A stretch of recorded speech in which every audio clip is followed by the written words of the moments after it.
नमस्ते। महाराष्ट्र की एक बहुत बड़ी योजना मुख्यमंत्री माझी लाड़की बहन आजकल काफी चर्चा में है। महिलाओं को आर्थिक मदद देने का वादा था, लेकिन फिर एक रुकावट आ गई। तो आखिर हुआ क्या था और अब क्या हो रहा है? चलिए इस पूरी कहानी को समझते हैं स्टेप बाय स्टेप। तो सबसे पहले ये समझते हैं कि ये योजना आखिर कितनी बड़ी है। देखिए, हम यहाँ कुछ हजार या लाख लोगों की बात नहीं कर रहे हैं। हम बात कर रहे हैं 2 करोड़ से भी ज्यादा महिला लाभार्थियों की। सोचिए, ये आंकड़ा अपने आप में बताता है कि महाराष्ट्र की कितनी बड़ी आबादी सीधे सीधे इस योजना से जुड़ी हुई है। अच्छा, तो इस योजना से हर लाभार्थी महिला को मिलता क्या है?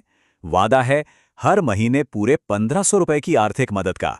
अब हो सकता है ये रकम सुनने में बहुत ज्यादा ना लगे, लेकिन महाराष्ट्र के लाखों परिवारों के लिए ये एक बहुत बहुत बड़ा सहारा है।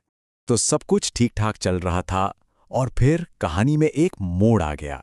एक ऐसा मोड़ जिसने लाखों महिलाओं को इंतजार करने पर मजबूर कर दिया। असल में हुआ क्या? पूरी बात है पेमेंट में हुई देरी की। देखिए, अक्टूबर तक तो सब ठीक था, किस्तें टाइम पर आ रही थीं, लेकिन फिर आया नवंबर और इंतजार का सिलसिला शुरू हो गया। और जब दिसंबर में भी खातों में पैसे नहीं आए, तो जाहिर सी बात है, लोगों में चिंता और बेचैनी बढ़ने लगी। लगातार 2 महीने की देरी ये कोई छोटी बात नहीं थी। और इस देरी का जमीन पर असर क्या हो रहा था? भाई, जैसा कि कहा गया, नवंबर और दिसंबर की किश्तें जमा ना होने पर महिलाओं में भारी नाराजगी थी। बात सिर्फ पैसों की नहीं थी, ये उस भरोसे की थी जो इस मदद पर टिका हुआ था। तो क्या ये इंतजार और नाराजगी बस बढ़ती ही गई? नहीं, कहानी का अगला चैप्टर राहत लेकर आया। सरकार ने एक्शन लिया और पेमेंट का सिलसिला फिर से शुरू हुआ, और इसे एक नए साल का तोहफा भी कहा गया। जी हां, बिल्कुल नए साल के मौके पर 31 दिसंबर से ही लाभार्थियों के बैंक खातों में पैसे आने शुरू हो गए, और इसी के साथ उस लंबे इंतजार का अंत हुआ। अब जैसी पैसे आने शुरू हुए, एक और कन्फ्यूजन खड़ा हो गया। एक अफवाह ये फैल गई कि नवंबर, दिसंबर और जनवरी तीनों महीनों के मतलब 4,500 रुपए एक साथ मिलेंगे। लेकिन सच्चाई क्या थी? हकीकत यह है कि पहले 1500 रुपए की एक किस्त दी गई और बाकी के 3,000 रुपए जल्द ही जमा करने का वादा किया गया। तो इस तरह के अफवाहों को क्लियर करना बहुत जरूरी होता है। लेकिन रुकिए, कहानी इतनी सीधी नहीं है। पैसे तो आ रहे हैं, पर सबके लिए नहीं। एक बहुत बड़ी और जरूरी शर्त है जो ये तय कर रही है कि किसके पैसे आएंगे और किसके रुक जाएंगे। और वो शर्त है EKYC। तो ये EKYC आखिर है क्या भला? इसका मतलब है नो योर कस्टमर, मतलब अपने ग्राहक को जाने, लेकिन इलेक्ट्रॉनिक तरीके से। ये एक तरह की डिजिटल वेरिफिकेशन प्रोसेस है।